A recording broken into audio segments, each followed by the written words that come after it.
Buenas tardes. La anterior de la página sala, esta es la página acceso.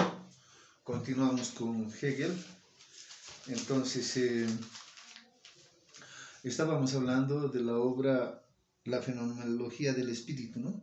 Para Hegel, Hegel se apropia de la totalidad de la realidad al determinar pensar la historia universal, de lo que tiene varios cursos dictados, ¿no? En su posición de rector de la Universidad de Berlín.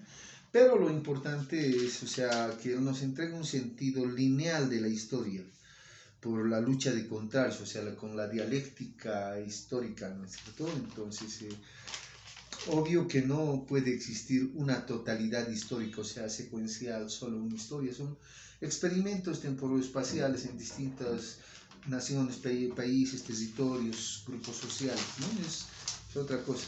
No hay una historia lineal única. Ya, pero bueno, eso es lo que él nos presenta, nos expone. Entonces, la diferencia entre... No, ya estaría ahí. Entonces, pero a partir del atentado a las Torres Gemelas es imprescindible el pensamiento totalitario de hegeliano, es imprescindible y ya entienden el porqué, ¿no es cierto? Para Hegel no hay cosa en sí, porque la burguesía se apropió de todo lo real. Hasta esta conclusión, para Hegel llega al fin de la historia con el conocimiento de la totalidad de lo real en cuanto a la historia de la lucha de contrarios, de lo que pueden profundizar, ¿no? Dice, con Hegel la razón se aplica, Hegel tiene profundas influencias intelectuales,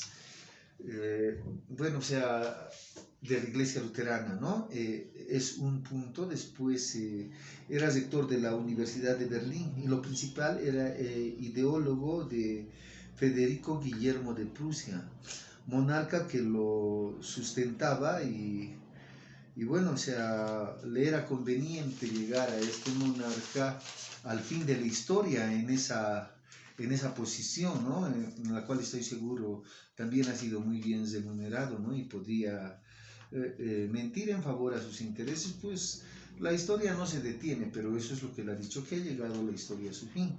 Cada desarrollo histórico se detiene cuando llega a él, porque se conoce a sí misma la historia. En su filosofía, el sujeto se da cuenta que el sentido es en la historia, entonces concluye en dos aspectos, ¿no? Todo lo real es racional. La expresión trabajada por el hombre, todo lo real es racional, todo lo que hacemos. Y todo lo racional es real, porque la razón es la historia. Entonces, ¿por qué es real? Porque parte de los... para llegar a la realidad, ¿no? Entonces, de la razón, separando a Kant, habla del mundo neuménico que no conoce Kant, la res extensa, y Descartes, en el caso de que se apropia de la historia, la razón es real y la realidad es razón. Eso es Hegel, desde su excelente posición social, intelectual, con el juego espectacular de la realidad, es razón, la razón es realidad, eso es Hegel, ¿no? Y cómo afronta en realidad la vida, ¿no? Cómo termina, en qué tan buena posición, ¿no? Eso siempre es destacable de los que no han peleado abiertamente o han renegado con Dios, ¿no? Entender la dialéctica del amo y el esclavo en la filosofía del espíritu aclara o plantea el origen de la historia.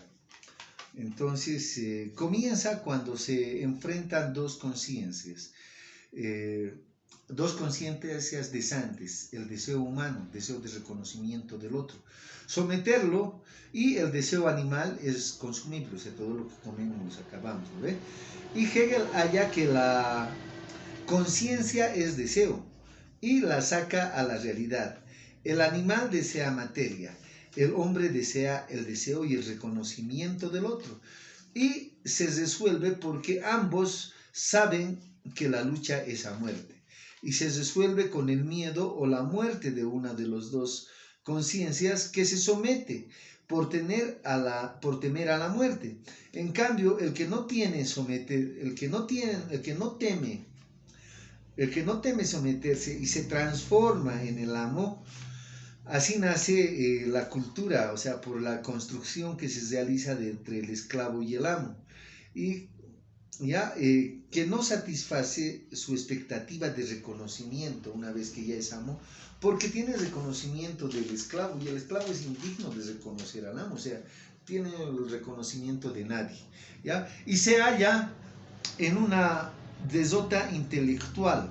El amo queda confinado a la privacidad, al ocio y al confort, y el esclavo trabaja la materia para proveer al amo, pero el esclavo crea la historia por su relación creativa en la materia y descubre su libertad en el trabajo, como en mi caso, o sea, entonces el trabajo es formativo de la cultura. El amo ocioso y el esclavo crea la cultura, convirtiéndose el amo en un lastre necesario para la dialéctica histórica. Como dice Sartre, la conciencia, como dice Sartre al decir sobre el amor, ¿no? O sea, la conciencia que ama menos es la que manipula más y domina, ¿no? Eso sobre el amor. Afirmación, negación, esto es lo que es en sí